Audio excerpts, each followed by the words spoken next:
The story begins with Tess, an assistant to a documentary filmmaker. Because of her new job, she had recently moved far away from her hometown to an old and isolated neighborhood. While returning home from work, she noticed something strange. The streets were completely silent.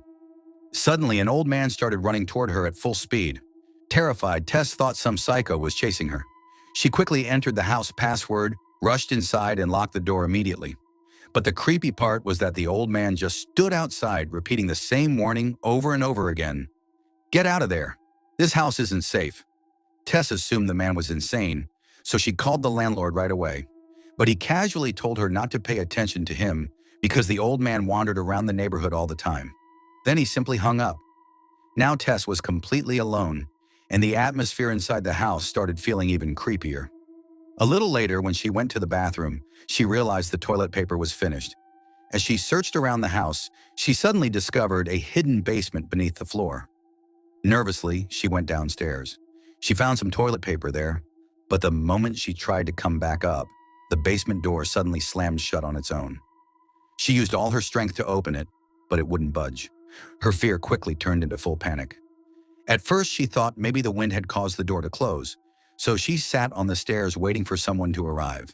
Then she realized something horrifying. Her phone was upstairs and the basement key was with her. That meant she was completely trapped. While desperately searching for another way out, she noticed a rope disappearing into the wall. Curious, she pulled it, and suddenly a hidden wooden door creaked open. Behind that door was nothing but darkness, so deep that she couldn't see anything inside. Tess froze in fear, but she wisely decided not to go in. Instead, she went back and sat on the stairs. But humanity's greatest weakness is curiosity, and after a while, that curiosity got the better of her. Using a mirror and a flashlight, she carefully tried to peek inside. In the reflection, she spotted a door handle, almost like there was another hidden room deeper inside. Now fear and curiosity were fighting each other at the same time. Slowly, Tess stepped into the darkness, and the moment she opened that hidden door, the sight inside made her blood run cold. There was an old dirty bed in the room, a filthy bucket sitting nearby, and blood-like handprints smeared all over the walls. Completely horrified, Tess immediately turned around and ran out of the room. Just then, they heard someone knocking from upstairs. Tess thought maybe her roommate had finally come back. She started banging hard on the basement window, screaming for help. After several desperate attempts, her roommate Keith finally found her downstairs, and together they somehow managed to force the window open. The moment she got out, Tess wanted to grab her stuff and run away from that house.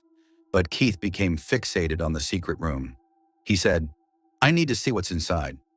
Tess tried to stop him, but Keith wouldn't listen. He walked into the dark passage alone. Minutes passed, then even more time went by. But he never came back. Now Tess was even more terrified. Gathering every ounce of courage, she stepped back into that dark hallway. This time, the atmosphere felt even more horrifying than before. Suddenly behind her, the basement door slowly began closing on its own. Luckily, she caught the door just in time. She placed the basement key on the table and blocked the door open with a chair. Then she made her way back to the hidden room. But this time, Keith was gone. The entire room was completely empty. That's when she noticed another secret gate hidden in the corner of the room. With trembling hands, Tess slowly opened it, and beneath it was another deep, pitch-black tunnel. It felt like a horrifying secret had been buried beneath that house for years. Even though she was terrified, Tess slowly climbed down while calling out Keith's name. Then suddenly she heard a very faint voice coming from below. The moment she recognized Keith's voice, she felt a brief sense of relief. But in the very next second, she realized he was screaming for help. The fear in his voice was enough to send chills down anyone's spine. Without thinking, Tess moved deeper into the dark tunnel. When she reached the bottom, she saw a massive iron gate surrounded by old animal cages. The entire place looked like some terrifying experiment had been happening there for years. Before Tess could even process what she was seeing, Keith motioned for her to stay quiet. He was breathing heavily, and his hands were shaking. Whispering in fear, he said, "There's something down here. Not a human, a monster. It bit me." The moment Tess heard that, her blood ran cold. She immediately wanted to escape with Keith, but he told her the only way out was through the dark tunnel ahead. As the two argued about what to do next, they suddenly heard a horrifying growl behind them. And in the very next second, A terrifying creature emerged from the darkness. Its face looked almost human, but every movement was like a savage beast. It grabbed Keith and slammed him against the wall with full force. Tess froze in shock. Right in front of her eyes, her friend twisted in pain and died, while the creature let out terrifying growls in pure rage. A few weeks later, a new man moved into the same house. His name was John. He had no idea that death was hiding beneath that home. The moment he walked inside, he noticed a chair jammed against the basement door. Annoyed, he shoved the chair aside and shut the door. As he explored the house, he could tell someone had lived there before. Things were left behind as if the previous owners had suddenly vanished. He called out loudly, but the entire house remained silent. When John phoned the landlord, he got the same old answer. The previous tenants had simply left on their own. The next morning, while he was drinking coffee, he suddenly heard something crash in the basement. At first, he ignored it, but then the noise came again. Now his curiosity had taken over. He grabbed a small knife and a flashlight from the kitchen and slowly headed downstairs. In the basement, he spotted the same rope. The moment he pulled it, a secret door creaked open. Inside was nothing but darkness. John assumed there might be some hidden storage or valuable items down there, so he carefully climbed deeper with the flashlight in hand. As soon as he reached the bottom, he noticed a light glowing inside a room in the distance. There was an old TV inside, and it looked like someone had actually been living there. Suddenly, something moved behind him. Terrified, John pulled out the knife and shouted, "Who's there?" But in the very next second, he realized something was chasing him. He ran for his life, but while escaping, the flashlight slipped from his hand. When he picked it up, the light started flickering on and off. In those flashing beams, he saw a dark figure standing far away. And as it slowly moved closer, John's blood ran cold. It wasn't human. It was a horrifying monster. John sprinted with everything he had, but suddenly his foot slipped and he fell into a deep pit. During the fall, the knife sliced into his arm and blood started pouring out. He was overwhelmed with pain and terror. Then, out of the darkness, Tess suddenly appeared. She was still alive. She immediately signaled for John to stay quiet and wrapped clothes around his wound. In a whisper, she said, "If you want to survive, don't make a sound." Tess explained that the monster kept humans like its own children. Just then, slow footsteps echoed from above. The creature had returned.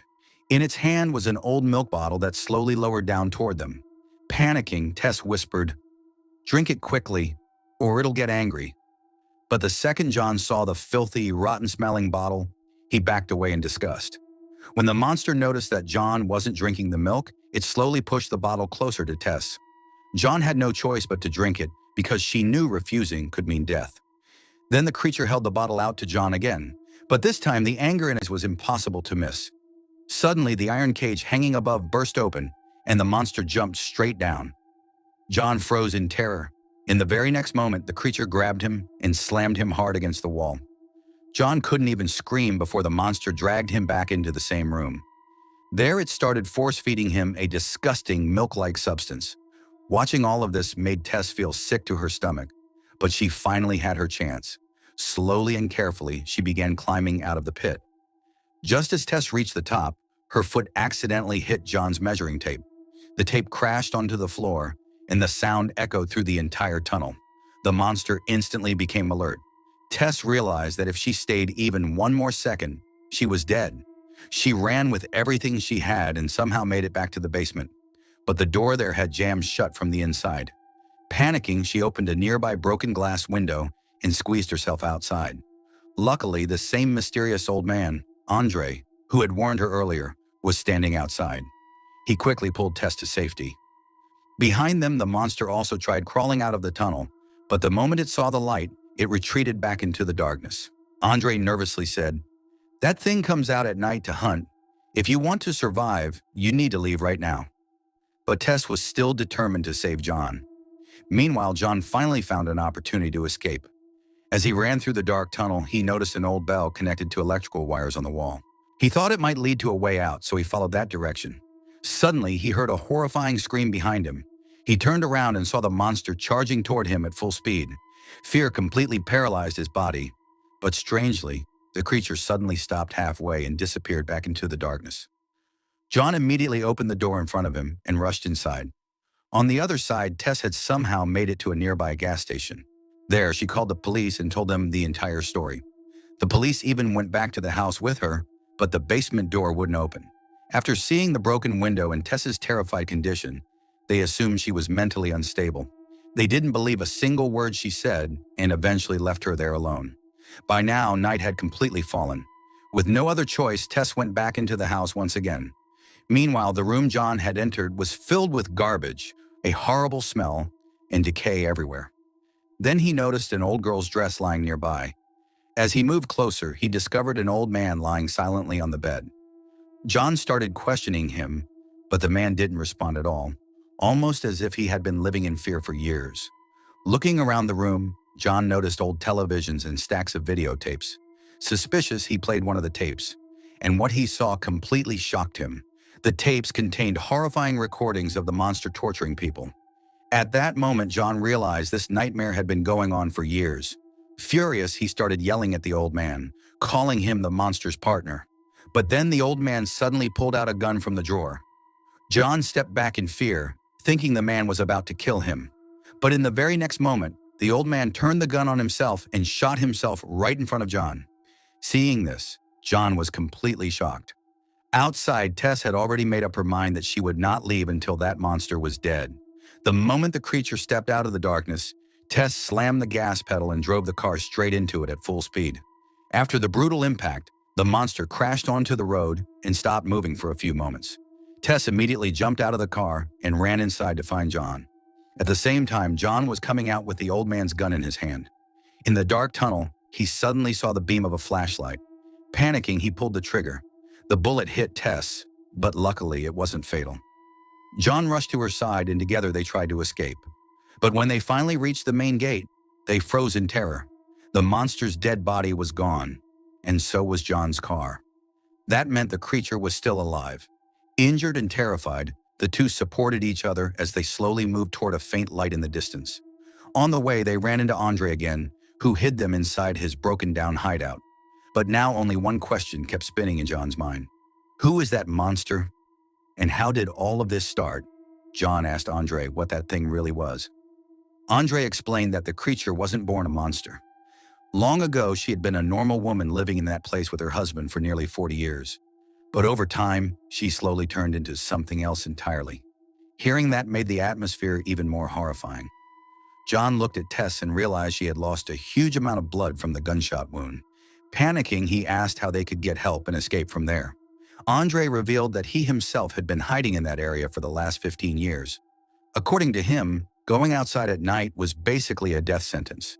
He assured them that the monster wouldn't reach them before sunrise and that Tess would somehow survive the night. But just seconds later, his words proved completely wrong. Suddenly, movement came from the darkness behind them, and the monster appeared out of nowhere. Before anyone could react, it grabbed Andre, lifted him into the air, and brutally snapped his neck. Terrified, John and Tess ran for their lives. They sprinted with all the strength they had toward the rooftop of an old building, because the path ahead was blocked by metal fencing. While climbing the stairs, Tess screamed, "Use the gun, or we're not going to make it." But by then, it was already too late. The monster kept climbing right behind them. That's when a horrifying idea entered John's mind. He realized the creature seemed to think Tess was its daughter, which was why it refused to stop chasing her. In the fear of survival, John completely lost his humanity. Without warning, he grabbed Tess by the hair and shoved her off the rooftop. Tess screamed as she fell toward the ground. But shockingly, the monster instantly jumped after her, almost as if it wanted to save her. A few moments later, John slowly climbed down. What he saw left him stunned. The monster was lying on the ground, tightly holding Tess in its arms. It looked like the creature had used its own body as a shield to save her from the fall. The monster's body was badly broken, but Tess was still breathing. John walked closer, picked up the gun, and while helping Tess, he desperately tried to justify his actions, saying he only did it to survive. He thought everything was finally over. But then, suddenly, the creature started moving again. The next second, it grabbed John by the throat. Its grip was so powerful that within moments, John painfully choked to death. Now only Tess and the monster were left alive. Slowly, the creature walked toward Tess. There was no anger in its eyes anymore, only a strange sense of affection. It held Tess's hand and gestured for her to come back with it to the underground basement. Maybe it truly believed Tess was its child, but this time Tess didn't run away in fear. Quietly, she picked up the gun lying on the ground. Tears filled her eyes as her hands trembled with fear. Again and again, she whispered, "I'm not going back to that hell." And then with shaking hands, she pointed the gun directly at the monster. With this, the story ends here. Let me know your thoughts in the comments section, and also subscribe to this channel for more stories like this.